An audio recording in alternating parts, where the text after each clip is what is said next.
he gets a little more technical in his striking, a little bit better every single time. And at 40 years old, he's looking to make the most of all of his training ability here tonight. There you can see the tail of the tape there. Kirk Grinlinton, like I said, is a veteran of Kansas City MMA, has been doing this for a long time, training out of 10th Planet, Kansas City. Contrasted there by J.W. Kiser, who's 2-2 out of Leavenworth, Kansas, training at Glory Man Fitness Northland now. Can't wait to see what skills these guys have added to put to the test. Oh, I can't wait either. This is going to be an awesome fight. Your one-stop shop in Missouri for liquor, tobacco, fuel, and more. Grinlinton versus Kiser. Let's make some noise!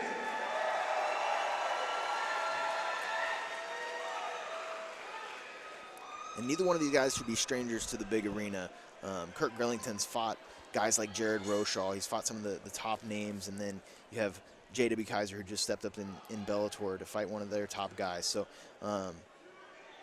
this big arena isn't going to affect these guys. Big heavy strikes by Grinlinton right off the bat. J.W. Kiser looking to create that distance, circle away. Big overhand rights here, though, by Grinlinton. He's got the underhooks now. Let's see if he looks for that takedown. And Kirk is acting like he knows something that we don't. He's really taking it to JW right now, really swinging, but JW's here's the fighting haymakers, back, big left hand. And he caught him on the chin. JW landed a big left hook there now, trying to follow it up with some uppercuts. I know JW knows he hurt. He needs to separate himself and tries to finish him off with those strikes. Yeah, Grinlinton's doing the right thing now. He ate that big hook and now wants to close that distance and keep this pace here. What JW should look to do is separate from this clinch and land more of those big, heavy strikes. Kirk's taking him out a lot of time. He's getting a lot of time now to recover, kind of get his mind state back. Looking to wrap up the neck here. JW pops his head out, right back to the clinch position. Smart move. Peppering away at the body is JW. Grinlinton looking for those knees up the middle.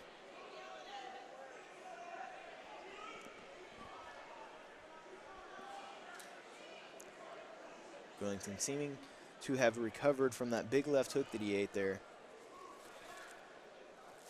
He's got to look out on the break here for these big, wild strikes at J.W. Kiser. Look at these guys, heavyweights, is slugging it out. You know, I like good technique too, but hey, sometimes you got to give props when it's due. It's a very fan-friendly fight here. Haymakers in every single punch. You guys, something to notice in these pro fights. These are 5-minute rounds. These are no longer 3-minute rounds that we're used to with the amateurs. So they have time to work. Yeah, and especially at heavyweight, sometimes if it can drag into the later rounds, it's about who's the more conditioned athlete and who can keep working longer. And this clinch battle is exhausting. Yes. Looks like there may have been a low knee there, accidental, but JW will get up to 5 minutes to recover. You hate to see that, but you know it's accidental. There's nothing intentional about that blow, and hopefully JW will be able to recover. Will engage in this chaotic violence that we like to watch. Yeah, and whenever you're in the clinch like that, when you have the overhook and your head's kind of above the back of your opponent, it's hard to see where those knees are landing. And Grinlinton definitely was looking to aim for the stomach there, but just landed a little bit low there on Kiser. Mouthpiece back in. Kiser nods that he's ready to go, and we're back at it.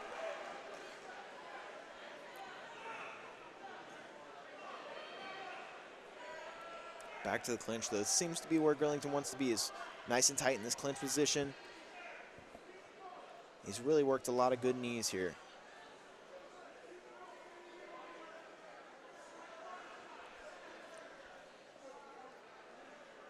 JW does the right thing, though, nice, circling off the cage.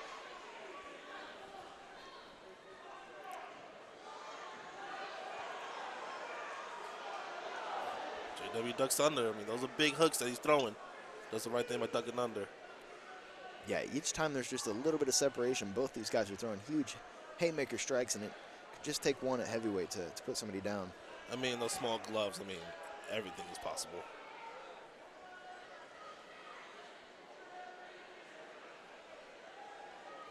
Referee telling Grinlinton to watch the fingers in the cage there. JW looking for the underhook, trying to circle off the cage. Creates a little distance here. Let's see who can. Big strikes by Grinlinton. And just relentless pressure, you know, coming right up against the cage, putting his chin in the throat of Kiser and keeping that pressure. Oh, big left hook by Grinlinton. Kiser needs to recover. JW covering up here.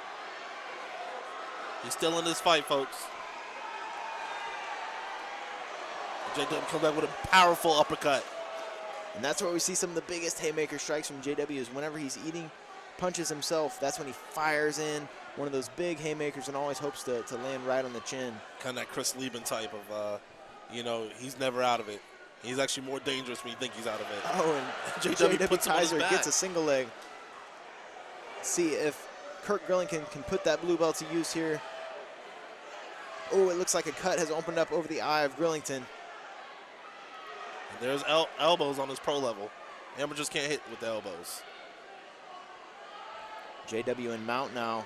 Grinlinton looking to circle off the cage, but bleeding profusely from the face somewhere. It's hard to tell where the cut is coming from, but just 15 seconds left in this round. Can Kirk Grinlinton survive? Oh, big elbows by JW Kiser. And that'll do it. The referee calls a stop. And big JW Kiser coming out with the victory. You know, what a relentless fight back and forth. Just, you know, a crazy pace. And anytime you're in that clinch, it's a lot of pressure to deal with, and it's exhausting. And JW was just kind of able to outgrind, eventually secured a beautiful single leg takedown, ends up in mount position and finishes with some elbows and caused the cut to open over the eye of Grinlinton. If you would have told me JW was going to get a takedown, I would have been like, really? Let's put some money on it. But congratulations. That shows the work he's been putting in with Zach Cummings and the team out in Glory MMA.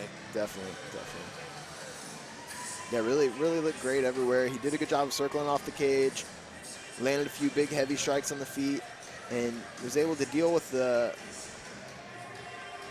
getting the pressure off of the cage and circling off and putting the pressure on Grinlinton. And way to grind through there for JW and secure that victory. You know, these 40-year-olds are coming out here tonight really putting on a show. Look at these elbows here from JW right on the cut that he caused open of Grinlinton. And whenever you're cut, bleeding, you got blood in your eye, you're exhausted from those big flurries and clinch work. It was just too much for Grinlinton to handle, and the referee had seen enough, decided to step in there. We will send it down to our ring announcer to give us the official decision.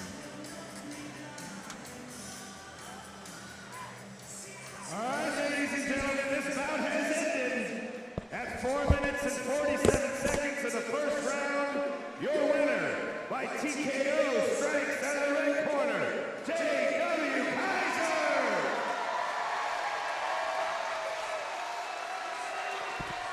There you have it. J.W. Kiser secures a first round TKO victory late in the round. Great performance, way to dig deep there, J.W. Kiser.